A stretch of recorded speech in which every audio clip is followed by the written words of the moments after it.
For this Levator Scapulae soft tissue mobilization technique, I put the lacrosse ball on my levator muscle, which starts at this corner of the scapula, right over here, and goes up towards the neck. I like to stick into this region here, where you have that border of the scapula. Once you found that, you can put the ball right on top of that. Make sure it's not on the bone itself, but more so on the soft tissue. And now as you pin that muscle down, you can bring this nose towards the opposite armpit. This will elongate the muscle while you have it pinned down. And you can move this spot around, move around to where you feel like you have a good restricted area, and then just go back and forth.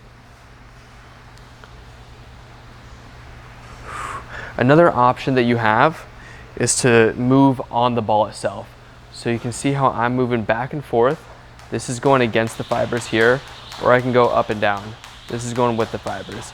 So you have an option of pinning and stretching, or moving your body on top of the ball. See what works better for you.